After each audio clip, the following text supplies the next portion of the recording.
Patriots held on to defeat the New York Jets 2024-2017 back in Week 6, when neither team was living up to expectation. The Patriots were struggling early, starting 3-2 as a major disappointment. The Jets also started 3-2, but they had been exceeding every expectation. The Jets have only won 2 more games since that surprising start somehow against the playoff contender Kansas City Chiefs and Buffalo Bills, but 6 of their subsequent 8 losses have come by a single score. They've been battling and shouldn't be taken too lightly, especially when their defense is trying to get after the quarterback. They're a physical group. Offensive coordinator Josh McDaniels explained about the Jets.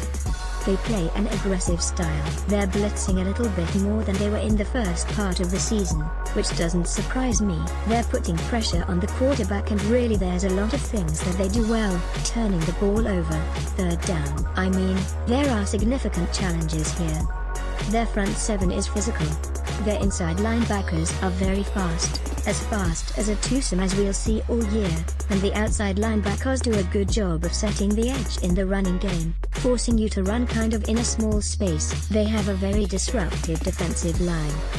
Brady has been dealing with injuries over the past 4 weeks after he took a beating against the Miami Dolphins, and his play has suffered. After starting the year completing 68.4% of his passes for 8.27 yards per attempt, 26 touchdowns, and 3 interceptions for a passer rating of 111.7, he's seen his production fall over the past 4 weeks to completing just 64.7% of his passes for 7.45 yards per attempt, 4 touchdowns, and 5 interceptions for a passer rating of 81.5. The Jets are going to do whatever they can to get to Brady early in the game and throw off his production. They're well coached. They make you deal with everything. Head coach Bill Belichick said about the Jets. They blitz secondary players, blitz linebackers, and mix in some 3-man rush where you get max coverage, and those are all hard things for an offense to handle when you go anywhere from max blitz to max coverage, and kind of everywhere in between. They mix in their man, zone, quarters coverage, combination coverages, and just do a good job of mixing it up. It's hard to continue to have good plays against their defense because they'll get you on something, and you just can't predict what they're going to be in. They do a good job of disguising and mixing their calls up.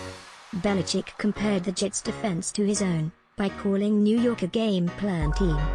They won't let Brady settle or get into the rhythm, and they had success back in Week 6, limiting Brady to a 52.6% completion rate and a passer rating of 80.7. McDaniels added that the rookie safeties are a versatile part of what the Jets want to accomplish, as they blitz, drop into coverage, and play all over their defensive formation. So don't be surprised if New England tries to target the young players to exploit their inexperience, while the New York cornerbacks play man-to-man coverage. Brady's struggles against the Jets and in recent weeks should point to Dion Lewis having a greater opportunity to shine. He gained 52 yards and a touchdown on the ground against the Jets in Week 6, and he's been a huge reason for the Patriots' recent offensive success.